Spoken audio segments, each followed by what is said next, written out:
Começa agora JusPlaycast, o podcast do JusPlay. Apresentação, Márcio Cavalcante e Rogério Sanches.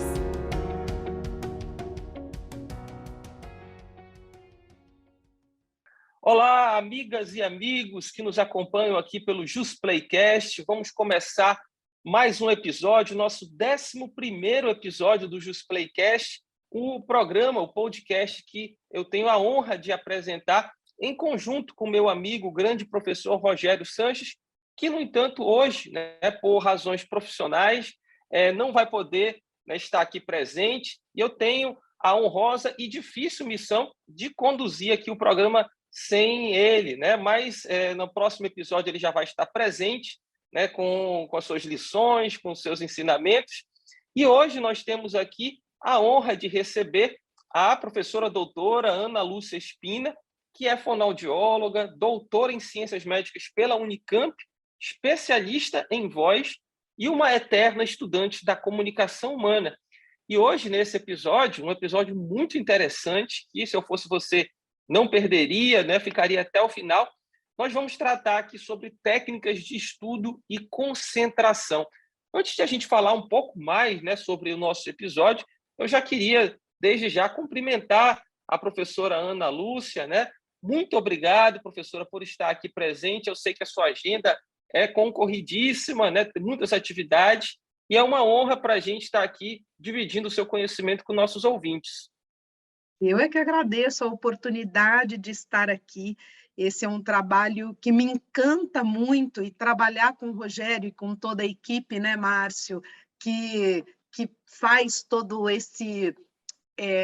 que faz toda essa combinação de apresentar possibilidades tão grandes aí para os candidatos, é um prazer imenso para mim. Eu espero poder contribuir, e muito, com esse tema, que, como eu disse, me encanta, mas realmente só faz sentido uma vez que a gente possa dividir com as pessoas que estão em fases tão desafiadoras da vida, que é o momento do estudo e depois até uma finalização, que é uma fase oral, onde todo esse estudo vai culminar no discorrer, no falar sobre tudo aquilo que aprendeu. Então, é muito importante que comece aprendendo muito bem, e é isso que a gente vai aqui prosear, que a gente vai conversar sobre esse assunto tão importante hoje, Eu é que agradeço.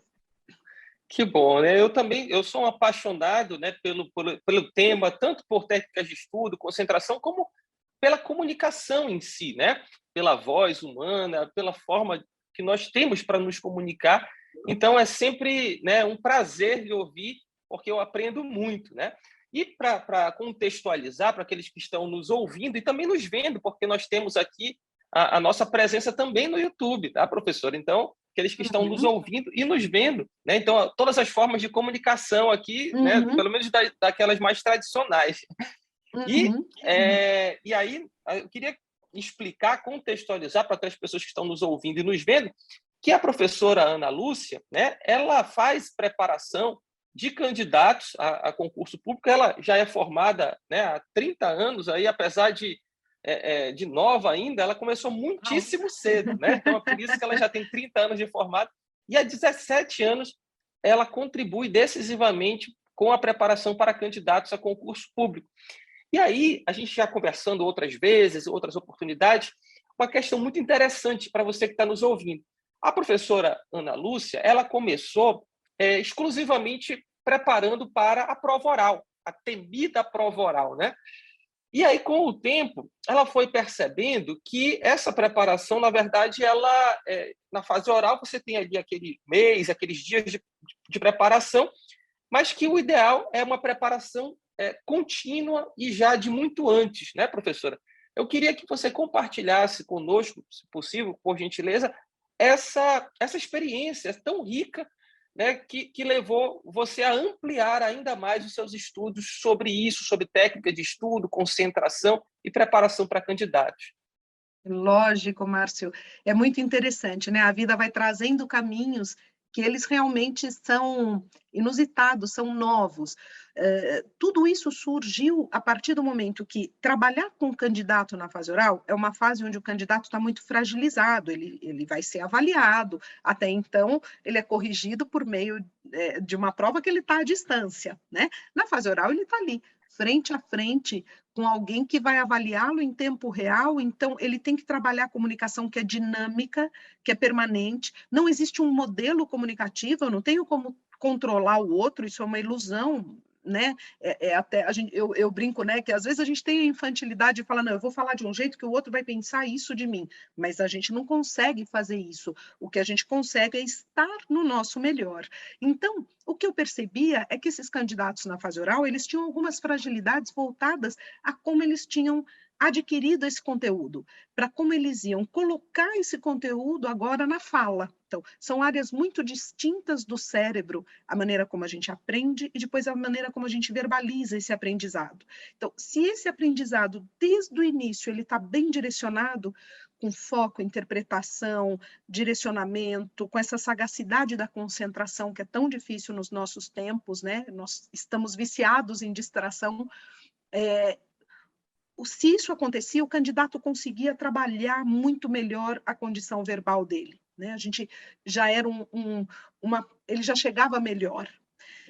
O que fez, então, eu começar a voltar e falar assim, onde dá para a gente começar a observar que o candidato possa chegar, usufruir de fato de todo esse percurso dele, para que ele chegue no melhor ali. Você imagina, se a gente não tem esse foco interpretativo, essa atenção, esse direcionamento, você pode estar perdendo tempo, que é o bem mais precioso que a gente tem. Tudo na vida a gente substitui, né? Menos tempo, né? A gente pode passar por fases mais duras aqui, ali, emocionalmente, mas tempo é uma contagem regressiva, e para o candidato mais ainda. Então, como ele poderia otimizar esse tempo? E aí isso fez naturalmente, junto com o Rogério, a gente foi pensando muito nisso. E aí, Márcio, culminou numa situação muito interessante, porque alguns candidatos, apavorados com a fase oral do concurso público, começaram a me procurar antes de serem aprovados na primeira fase. Isso foi muito interessante, porque daí o trabalho da gente começa, né, graças a Deus, a crescer, a chegar para as pessoas, e aí as pessoas me ligavam e falavam, não, Lúcia, eu tenho desespero, eu acho que eu não passo na primeira fase de tanto medo de chegar na fase oral, né? E aí foi muito interessante, porque aí eu pude estar com esses candidatos, observar de perto, fazer um levantamento do que era estudar para eles, né? E daí não só para eles, como eu gosto muito dessa área de pesquisa, eu pude buscar um pouco mais. Na época ainda, quando eu comecei a trabalhar com o Rogério, quando a gente fazia lá no LFG os primeiros concursos, né, fazia as primeiras bancadas, a gente fez um levantamento muito grande, de pesquisa mesmo, com os candidatos em relação a estudo, como eles se sentiam como estudantes. E é sobre isso também que a gente vai falar aqui agora. Então, a gente pôde ampliar essa visão, que é ser estudante para concurso público, né? E aí, a partir de entender o que é ser estudante, a gente pôde criar algumas possibilidades de direcionamento técnico, Márcio, para que esse período seja um tempo de muito bom direcionamento, um tempo muito bem aproveitado. Eu acho que a gente tem conseguido respostas muito legais com isso. Ah, que ótimo. Com certeza tem sim, né? O feedback do trabalho, né, de vocês é incrível. E esse que você estava falando realmente é muito interessante. Por quê? Eu divulgo o concurso e converso, dou dicas, né, para as pessoas que querem seguir determinada carreira. E aí, muitas vezes, conversando com as pessoas, aí elas falam assim, eu falo, olha, vai sair o concurso, por exemplo, para o Ministério Público de São Paulo, né? Por que você já não começa a estudar para isso? E aí, algumas vezes eu ouço, professor, o seguinte, não, mas tem prova oral, e eu não vou fazer nenhum concurso que tenha prova oral. Então, a pessoa ela acaba, às vezes, limitando as suas possibilidades, as suas capacidades, por conta realmente de um temor. E, algumas vezes, até faz o concurso, mas é como você mencionou, ela tem tanto receio daquela fase oral que aquele estudo dela, ela começa até um processo de autossabotagem inconsciente, né? Não, se eu passar, eu vou ter que enfrentar aquele meu medo, né? E aí a gente sabe que a mente humana, né? Nós desconhecemos muito mais coisas do que conhecemos, né? Então a gente nunca sabe exatamente como a nossa mente vai reagir e aquilo que ela vai impor como barreira por conta de medos, né, que nós tenhamos. Então, acho que é muito interessante isso que você está falando, justamente por isso, né? É muito interessante. Você sabe que outro dia eu li uma frase que eu adorei, né? Que é mais fácil numa existência um ser humano criar uma nave espacial, algo assim, do que olhar para dentro de si e entender o tamanho de lá de dentro, porque a viagem interna é maior do que qualquer ponto de referência externo, né? E isso é quase que irônico, né? A gente fala assim, puxa vida, mas a comunicação é aquilo que eu uso desde quando eu nasci, né? A gente se comunica pelo choro, né? A comunicação não como fala, mas como tudo que a gente deixa comum para o ambiente, tudo aquilo que expressa algo de mim. Por que que eu tenho tanto medo de quem eu sou para o outro, né? Por que que eu tenho tanto medo daquilo que eu trago, daquilo que eu revelo?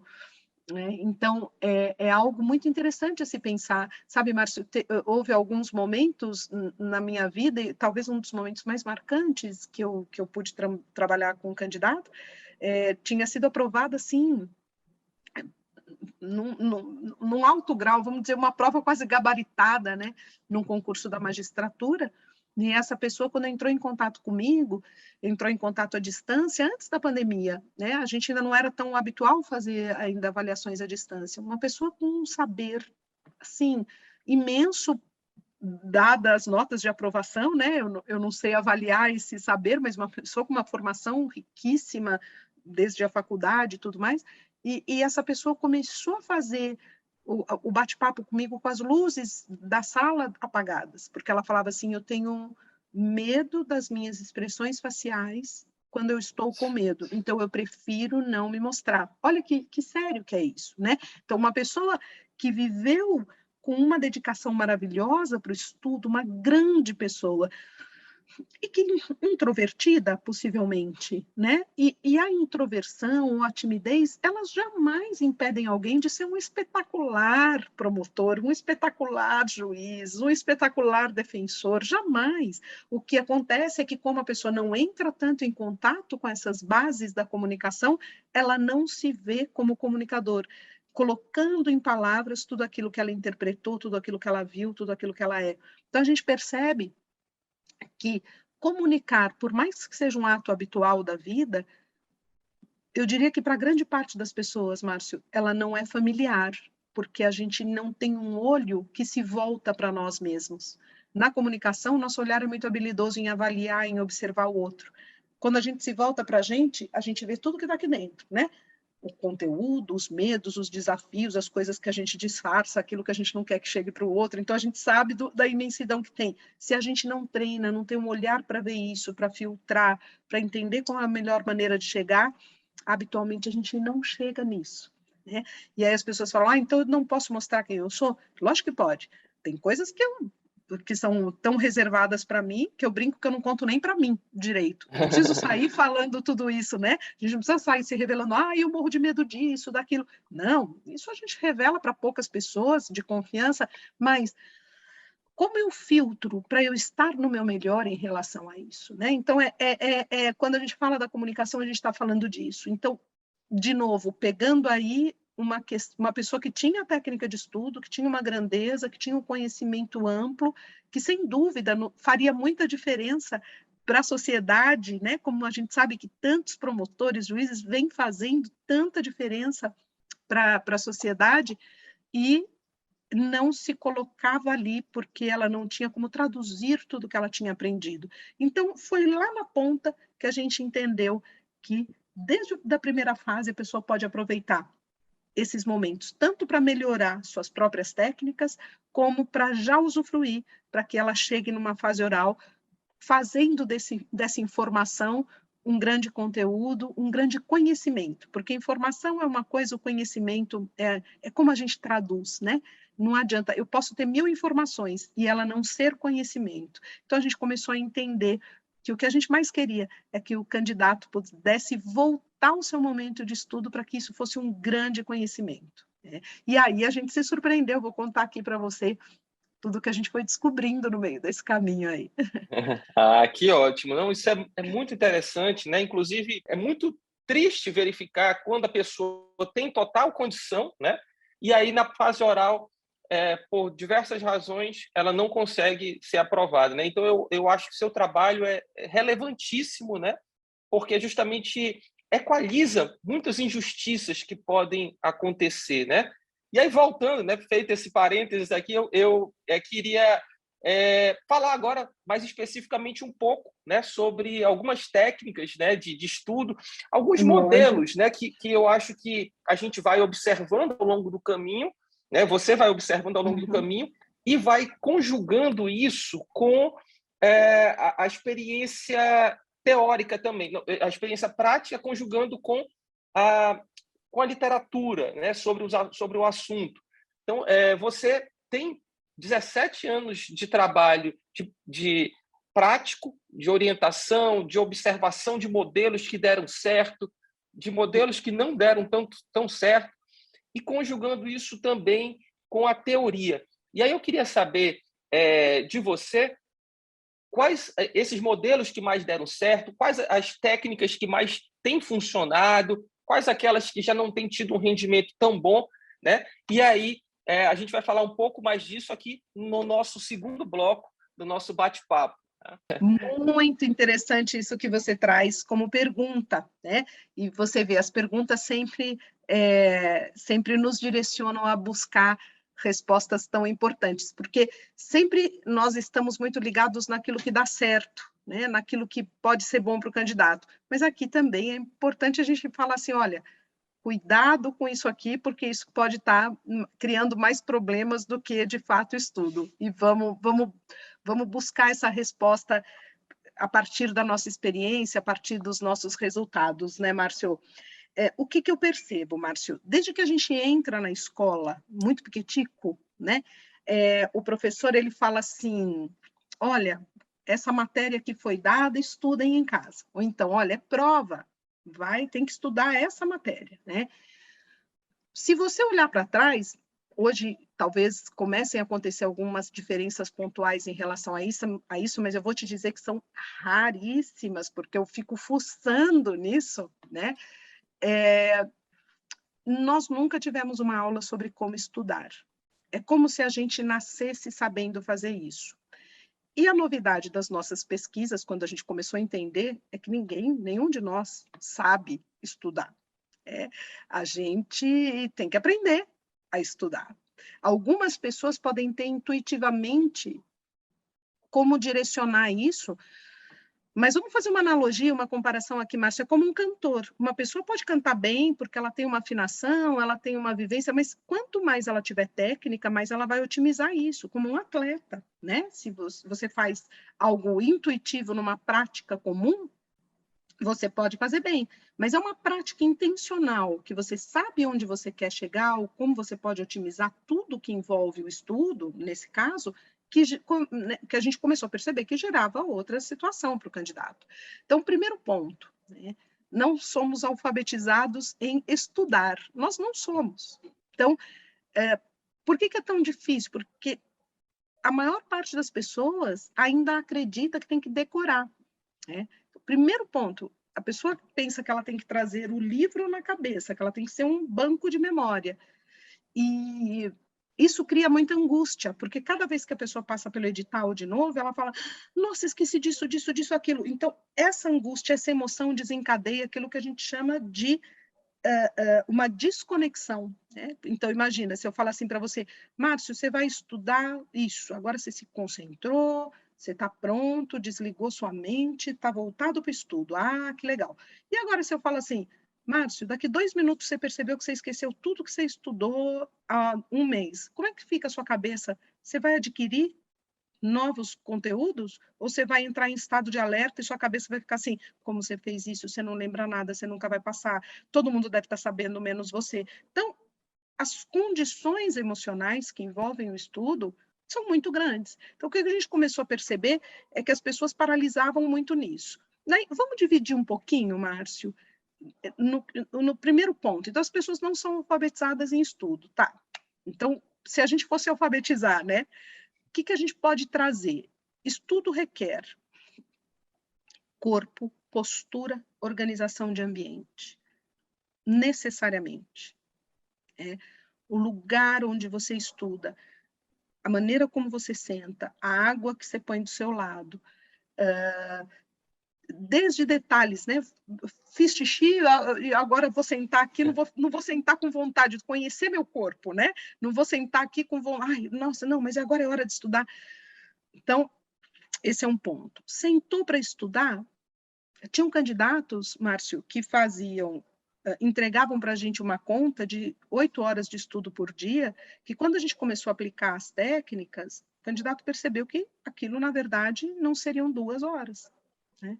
Porque 8 horas de estudo com distração, levanta, sai, vai no banco para a avó, vai dar comida para o cachorro. Então, o que é ter um período direcionado, de fato, para o estudo, né? Então, corpo alinhado, né? A gente tem até alguns hormônios que favorecem se a gente está sentado adequadamente num lugar com uma boa iluminação e organizado. Então, a gente tem um curso, né, de técnicas de estudo que ele aborda tudo isso.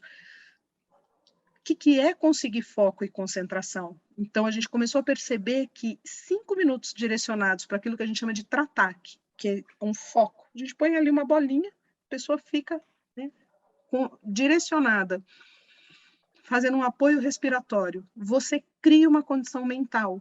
Então, não adianta eu sentar para estudar falando assim, cara, não separei o que eu vou fazer para o almoço hoje. Não, mas então aqui na justiça... Ai, mas o que vem almoçar mesmo?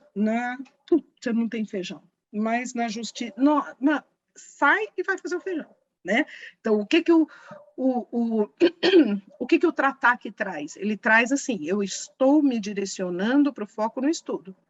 Se eu lembrei que eu não tirei o feijão, ou eu vou e tiro o feijão do freezer, porque não teve... Ou eu fico aqui e desencano do feijão, vou comer fora, né?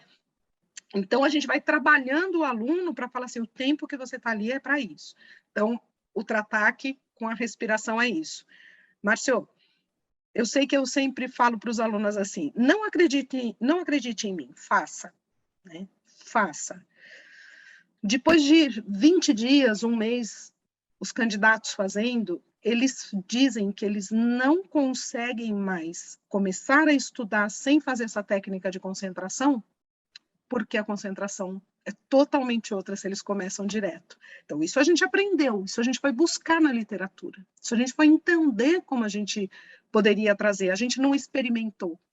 Eu fiquei fascinado, e só para dar um gostinho, né, das pessoas que estão nos ouvindo e nos vendo, como é que é mais ou menos isso? Assim, é claro que existe toda uma explicação que não dá nem tempo de ser dada agora, e tudo, mas como é que é mais ou menos essa técnica? Assim, qual é o princípio dela? Como é que ela se aplica na prática, professora?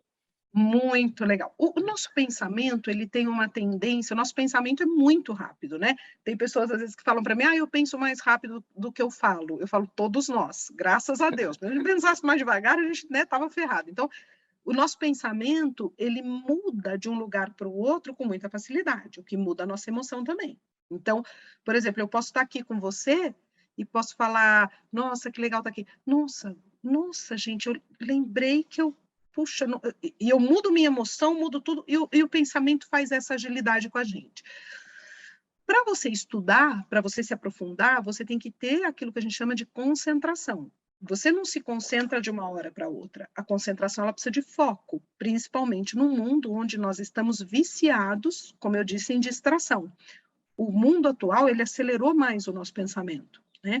A gente vai no WhatsApp, quem na vida não foi no WhatsApp e respondeu uma coisa super rápida e depois de 20 minutos estava lá respondendo um monte de coisa, rindo de um meme que o amigo mandou e dando foco no Google Earth na Índia, observando como os indianos vivem, né? Então, a gente não percebe que faz isso. Então, o mundo favoreceu. A gente há muito pouco tempo não tinha essa chance de distração, né? Então, o mundo favoreceu isso para o cérebro, o que é um gatilho muito sério para o estudo. Então, essa técnica, você mostra para o cérebro quem manda ali. Você cria para ele um processo de falar assim, você está querendo sair daí, né? Você está indo para outro lugar. Tudo bem, pode ir. Eu vou continuar aqui olhando para esse lugar. Então, você não briga. Você não fica com essa coisa assim, nossa, eu não posso pensar. Nossa, eu não posso fazer. Nossa, eu não... Não, olha, você fica observando o seu pensamento. A hora que você fica observando o seu pensamento e para de brigar com ele, você começa a entender um pouquinho mais como é essa agitação interna. Naturalmente, a gente tem estudos até com eletrodos, né? Estudos em mosteiros budistas, é muito interessante, sobre mente e cérebro, que você, só de parar, atingir uma respiração mais profunda e ficar com foco num lugar só, sem rejeitar pensamento, sem ir atrás dele, você vai aprendendo, não é de um dia para o outro, por isso que eu falo que são 20, 21 dias, eu falo, não acredita em mim, fala assim, duvido que daqui 20 dias eu vou estar melhor. É impressionante, é uma técnica que eu uso muito para a minha vida, uso muito, tudo que a gente propõe para os candidatos, tudo, né, eu passo por esse uso, eu gosto muito, eu estudo muito, eu escrevo bastante, então eu uso essas técnicas comigo, e aí você vai criando esse amansar do cérebro. Então, quando você começa a estudar, você começa num degrau de condução muito mais ajustado, porque uma coisa é você querer se concentrar com essa agitação, outra coisa é você se concentrar a partir do momento que você direciona um abaixamento dessas fragilidades naturais que todos nós temos, né? E quanto mais você vai fazendo isso, mais você vai criando o que a gente chama de uma conexão robusta. O seu cérebro acostuma a ir para lá, né? Ele vai se acostumando a ir para lá. E aí é incrível, é só fazendo para saber. E aí na nossa aula sobre técnicas, a gente orienta direitinho como é feito isso no passo a passo, todo dia antes de iniciar os estudos. Tem pessoas que veem tanta diferença que elas fazem não só de manhã, mas também no período da tarde, ou se à noite elas vão fazer, elas fazem 3 trataques no dia, né? Muito, muito bacana. Eu fiquei fascinado. Eu vou depois me matricular no curso aí que eu quero fazer esse técnico.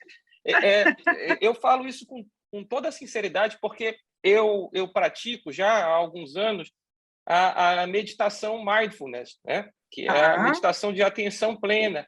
E eu sou apaixonado por isso, né? E assim, eu percebo o quanto que isso me ajudou na vida, me ajudou na atividade profissional, me ajudou no relacionamento com os meus filhos, né? Uhum.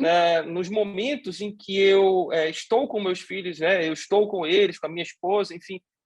Então, eu acho que é isso, né? Eu acho que o primeiro pilar da preparação você apontou aqui de forma muito precisa para a gente, que é você sentar para fazer aquilo e você fazer aquilo, você estudar, né? E não se enganar, não perder tempo, né? Com outras, assim, com pensamentos que te levam para outros lugares, mas você fica no pior dos dois mundos. Você nem está lá aproveitando e você também não está estudando. Então, você fica ali literalmente perdendo tempo. Então, esse primeiro pilar, eu acho que foi uma excelente dica para as pessoas. Assim.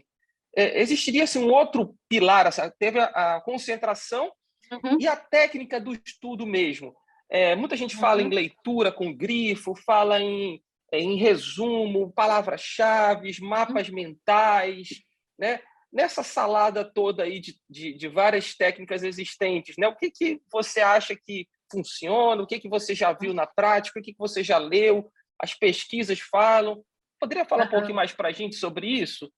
Lógico. A gente trabalha muito direcionado ao fato de que as pessoas têm uma individualização muito importante, né? Eu acho que a primeira questão essa do que a gente falou da técnica de foco para determinar a concentração é assim, isso é uma unanimidade, cada um vai ter o seu tempo, tem gente que vai precisar de um pouquinho mais, menos, mas sem isso a gente realmente não se concentra. Isso é um aprendizado super necessário.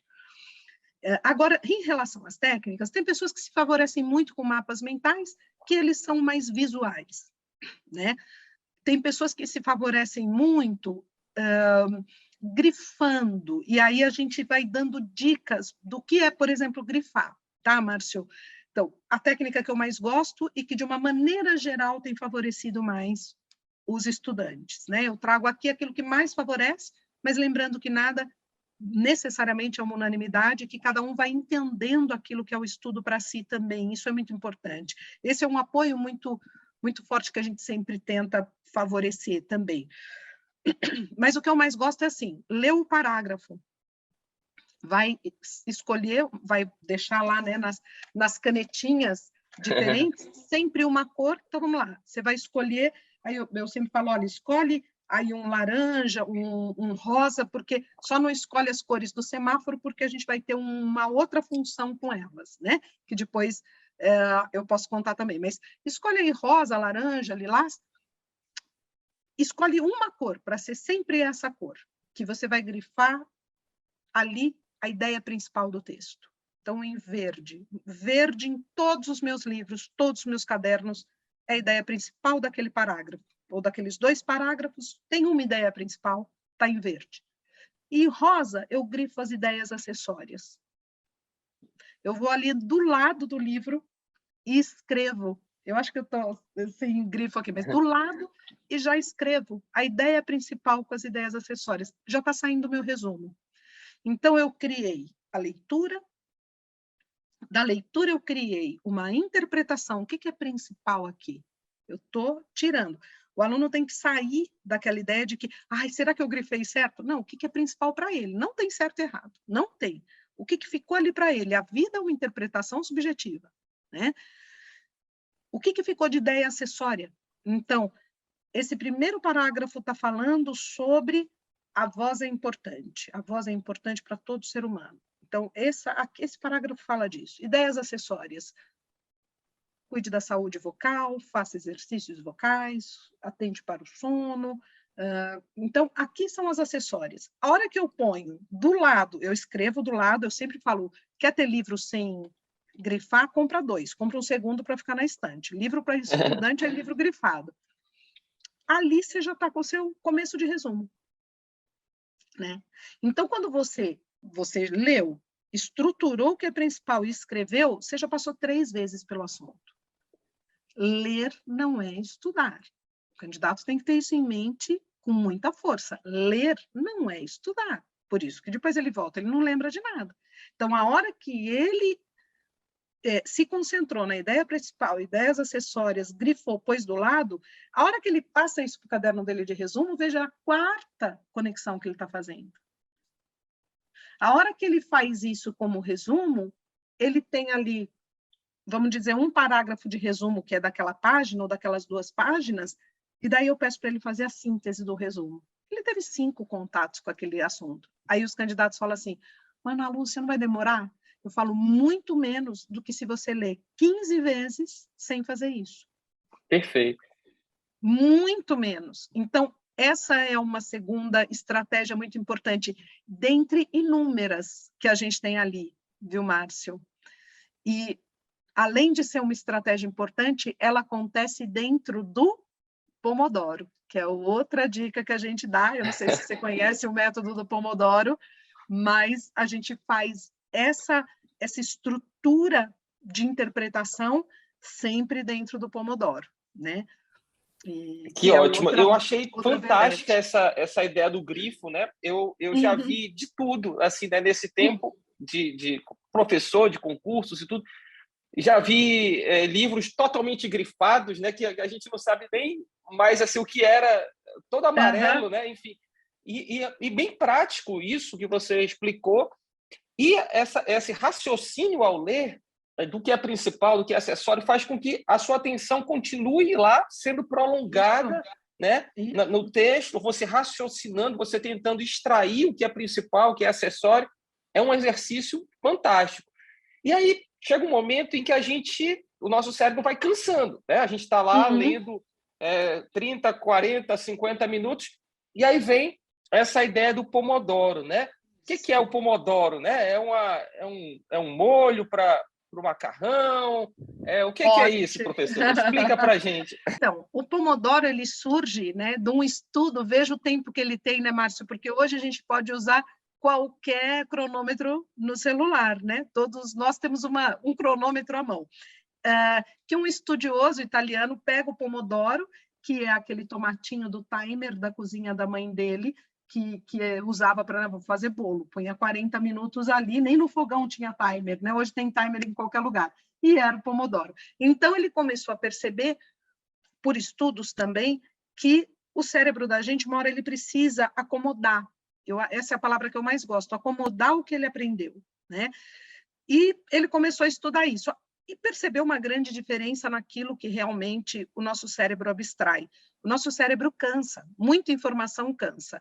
E a gente tem uma falsa ideia de que quanto mais tempo eu ficar em cima da informação, mais eu vou ter de informação, né? E é o inverso. Na proposta do Pomodoro mesmo, na proposta pura, que ele usava o timer e que hoje ele é substituído pelo relógio, pelo celular, mas que, né, a gente usa o nome porque é tão charmoso, até tem aplicativos no celular que você pode baixar o Pomodoro, né? Desculpem. A ideia dele é 25 minutos para 5, 25 para 5. Então, você estuda uma hora assim. Eu tenho visto de tudo. A maioria dos candidatos prefere estudar 45 a 1 hora e parar a 10, tá? A maioria. Eu prefiro assim também. Então, 1 hora e parar 10, para mim, é espetacular. Esses 10 também tem que ser cronometrado, senão a gente vai lá no Google Earth de novo e fica entrando lá onde não precisa. Então, cronometrou, desliga tudo. Não deixa aviso, tanto que os aplicativos, eles já entram no modo avião. Então, você não vai ficar recebendo nada. Desliga tudo. Essa 1 hora é para estudo. Esses 30 minutos, esses 40, observe o que é bom para você, né? Então, isso tem que ter uma observação pessoal. Só de tentar perceber, a gente presta mais atenção no nosso cérebro, de como a gente funciona. Às vezes, um pomodoro inicial, para quem está começando a estudar, 20 minutos, 25, depois a pessoa naturalmente vai ampliando. Mais que 1 hora e meia eu já não acho saudável, porque daí a gente fica com um acúmulo de informação que não se acomoda. E isso desde a época, né, do Einstein, a gente escuta relatos dele dizendo que era na parada que se acomodavam as ideias e surgiam as grandes percepções do todo, né? Então, acho que esses grandes nomes ensinaram tanto para a gente e a gente tem que aprender com isso. Pomodoro, ele é insubstituível em termos da gente entender o quanto de tempo a gente tem estudado de fato, né? Que é isso que eu digo para você. É a partir daí que a gente observa que candidatos diziam que estavam 7 horas estudando e observam que estavam 1, 2. Então, mas então, puxa vida, eu estava tão feliz que achei que era 7. Não, o nível de frustração aumenta muito. Por quê? Eu acho que eu estou estudando 7 e não passo nem na primeira, a hora que eu vejo que são 2, há uma luz no fim do túnel, eu tenho que aumentar meu período de estudo, né? Então, a gente sugere 4 pomodoros pela manhã, né? Fazendo aí os intervalos de hora, 4 à tarde e 2 à noite, para as pessoas que também estudam à noite, né? É puxado isso, é puxado demais, mas isso é um ajuste natural de cada um. Então, de manhã, muitas vezes, as matérias mais difíceis, quando a mente está mais leve, à tarde, intermediárias, e à noite, aquilo que é só para dar uma lidinha, brincar, se atualizar, né?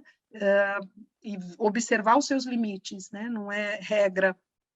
E a gente também sugere uma revisão, que a gente chama dessa conexão robusta da memória, porque aqui a gente só está falando de concentração, ajustes, preparação, né? Preparação, concentração, foco e interpretação. Aí a gente ainda precisa acessar a memória, que é um outro departamento. Então, veja, né, Márcio? A gente começou aqui falando sobre estudar. Parece que é sentar e ler, né? O babado é outro, né? A história é outra, né? Então, por isso que a gente se animou tanto de construir isso, para que o candidato passe por esses períodos da melhor maneira, na melhor condição que ele pode utilizar o tempo dele, né?